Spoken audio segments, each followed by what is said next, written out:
वक्फ act bill Lok Sabha में पेश हो चुका है। लोकसभा में पेश होने के बाद उसे जेसीपी में भेजा गया है। हमारे साथ इस पर बात करने के लिए मौजूद हैं आलमी शोहरत याफ्ता आलिम दीन मौलाना खालिद रशीद फ़रंगी महली साहब। मौलाना साहब, आपको इस बिल में क्या खामियां नज़र आई? अब तो बिल सबके सामने है, और उसके अंदर क्या अच्छाइयाँ नज़र आई? नहीं, बेसिकली हम लोगों का तो बुनियादी तौर पे मानना है कि जो भी वक्फ एक्ट 1995 का है और उसमें जो अमेंडमेंट 2013 में हुए, उसके बाद से अब किसी अमेंडमेंट की ज़रूरत नहीं है। बस ज़रूरत इस बात की है जो ऑलरेडी एक्ट बना हुआ है, जो कवानीन बने हुए हैं वक्फ से रिलेटेड, उनका सही तौर पर इम्प्लीमेंटेशन हो। ये जो नया अमेंडमेंट एक्ट जिसका ड्राफ्ट पेश किया है, उसमें कई खामियां हैं और लीगल एक्सपर्ट्स का ये मानना है कि इस अमेंडमेंट एक्ट के ज़रिए से वक्फ प्रॉपर्टीज़ बड़ी तादाद में, कहना चाहिए, एक डेंजर जोन में आ जाएंगी। और जिस तरीके से इसमें डिस्ट्रिक्ट कलेक्टर को ज़रूरत से ज़्यादा पावर दिए हैं, जो कि हम लोग समझते हैं कि अपने मुल्क के आर्टिकल 50 के अगेंस्ट हैं, जिसमें कि जुडिशियल और एग्जीक्यूटिव पावर्स को में डिफ्रेंशिएट किया गया है। और इस तरीके के बहुत से प्रोविजंस हैं नए एक्ट में जो कि वक्फ प्रॉपर्टीज़ के मैनेजमेंट के लिए, उनके सेफ्टी सिक्योरिटी के लिए मुनासिब नहीं। इस तरह से पेश किया जा रहा है कि वक्फ की प्रॉपर्टीज़ बहुत ज़्यादा हैं और उनको देख रेख नहीं हो रही है, उनकी खुर्द-बुर्द हो रही है और उसको सरकार संरक्षित करना चाहती है, इस तरह का परसेप्शन बनाया जाता है। दूसरी तरफ तमाम चैनलों पे उसको ऐसा पेश किया जा रहा है कि जैसे वक्फ जो है आम ज़मीन जो है ज़बरदस्ती वक्फ में दर्ज कराई जा रही है। और एक काफ़ी तादाद, उनका कहना है कि दुगनी लगभग जो है 10 साल में काफ़ी तादाद में नए वक्फ दर्ज हो गए हैं और उनकी भी लगातार उसमें वक्फ में बढ़ती चली जा रही है ज़मीन वक्फ की। देखिए, इस सिलसिले में पिछले कुछ सालों में गलत परसेप्शन नेशनल लेवल पे मीडिया के ज़रिए से बनाने की कोशिश की गई है, जिसमें कि वक्फ से मुताल्लिक़ बहुत बड़े पैमाने पर गलतफहमियाँ फैलाई गई हैं। और ये जो एक फ़िगर पेश की गई है कि इतने हज़ार करोड़ मालियत के वक्फ प्रॉपर्टीज़ हैं, इसमें जो ग्राउंड रियलिटी है वो ये है कि अराउंड इसमें 80% properties are in the form of मस्जिद, कब्रिस्तान, दरगाह और इमामबाड़े। ज़ाहिर सी बात, इन प्रॉपर्टीज़ को ना ख़रीदा जा सकता है, ना बेचा जा सकता है, ना इनसे कोई इनकम होती है।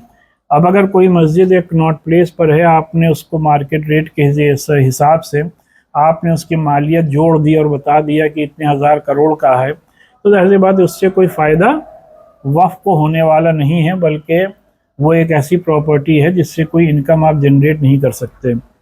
फिर एक ऐसी गलतफहमी फैलाने की कोशिश की गई है कि जैसे हम लोगों ने किसी की भी प्रॉपर्टी वक्फ कर ली हो, जबकि हकीकत यह है कि हमारे बुज़ुर्गों ने ख़ुद अपनी ज़ाती, अपनी पर्सनल प्रॉपर्टी को सवाब की नीयत से अल्लाह की राह में वक्फ किया है। और इसके पीछे वाक़िफ़ की मंशा ये होती है कि जो प्रॉपर्टी हम वक्फ कर रहे हैं उसका सवाब हमें क़यामत तक मिलता रहे। लिहाजा वक्फ जो है वो हमारी शरीयत का एक अटूट हिस्सा है और वो हमारे लिए एक अजीम इबादत का दर्जा रखता है। तो लिहाजा किसी भी इबादत को करने के लिए उसमें अगर तरह तरह के ऐसे कवानीन बनाए जाएंगे जो कि उस इबादत करने में रुकावट पैदा हो, तो जाहिर सी बात है ये मुल्क के आर्टिकल 25-26 के बिल्कुल ही ख़िलाफ़ है। और फिर आप एक किसी भी मजहबी इदारे में अगर किसी दूसरे मज़हब के लोगों को एज अ मेंबर दाखिल करिएगा तो वो भी मुनासिब नहीं है, क्योंकि उसको ये नहीं मालूम होता है कि हमारे क्या कस्टम है, क्या ट्रेडिशन है, क्या इस्लामी रवायात हैं। अभी जो ये वक्फ एक्ट आ रहा है, इसमें क्या सब कुछ खामियां हैं? कुछ इसमें अच्छाइयाँ भी हैं, जैसे कि तमाम बातें आती हैं सामने के मुतवल्लियों ने ज़मीन बेच दी या किसी को कब्ज़ा करा दिया, तमाम तरह की। तो इसमें सुधार कैसे होगा? आखिर अगर वक्त और समय की मांग रहती है तमाम चीज़ों में बदलाव करने की, तो इसमें भी अगर बदलाव हो रहा है तो इसमें दिक्कत कहाँ पे आ रही है? देखिए, जो वक्फ एक्ट ऑलरेडी बना हुआ है वो वक्फ एक्ट मुसलमानों ने नहीं बनाया है, वो उस वक्त की हुकूमत ने बनाया है, पार्लियामेंट ने बनाया है, पार्लियामेंट ने उसको पास किया है। एक ऐसा परसेप्शन बनाया जा रहा है कि जैसे कोई मुसलमानों ने अपनी मर्ज़ी से अपना कोई इदारा बना लिया हो और वो मुल्क के कानून के ख़िलाफ़ हो। ऐसा बिल्कुल नहीं है, बल्कि बहुत सी वक्फ की प्रॉपर्टी से बहुत अच्छे इंतज़ामात भी हो रहे हैं। बड़े बड़े स्कूल, कॉलेजेस और यतीम खाने बने हुए हैं, बड़ी बड़ी मसाजिद बनी हुई हैं और उससे लोगों को बड़े पैमाने पर फ़ायदे हो रहे हैं। हाँ, अगर जिन लोगों ने वक्फ में बेईमानी की है, वक्फ की ज़मीनों को बेचा है, वक्फ की ज़मीनों पे नाजायज़ कब्ज़े किए हैं, तो मौजूदा वक्फ एक्ट में ऐसे प्रोविजंस हैं कि उनके खिलाफ सख्त कानूनी कार्रवाई की जा सकती है। अभी आपको इसके पीछे मंशा क्या दिखी? ये जो केंद्र सरकार ये बिल लाई है, ये कोई पॉलिटिकल एजेंडा है इनका या वाकई ये वो इसमें सुधार करना चाहते हैं? नहीं, अब ये तो वही लोग बता सकते हैं जो लोग वक्फ एक्ट लाए हैं, वक्फ अमेंडमेंट में एक्ट में अमेंडमेंट करने की बात कह रहे हैं।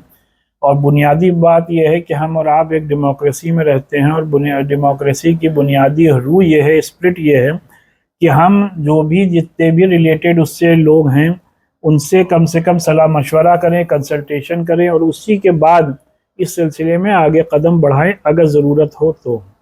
आपको लगता है कि इसमें कोई बदलाव की ज़रूरत है, और अगर बदलाव की ज़रूरत है तो आप जेपीसी को क्या राय देना चाहेंगे? नहीं, मेरी तो राय यही है कि बेसिकली उसमें कोई बदलाव की ज़रूरत नहीं है, और जितने भी उसमें प्रोविजंस आए हैं ज़ाहिर सी बात उस पर डिटेल में हम लोगों के जो लीगल एक्सपर्ट्स हैं वो उसको स्टडी कर रहे हैं, और हम लोग भी अपनी बात जॉइंट पार्लियामेंट्री कमेटी के सामने रखने की पूरी कोशिश करेंगे कि जिससे कि हम लोगों की बात को भी इनकॉर्पोरेट किया जाए।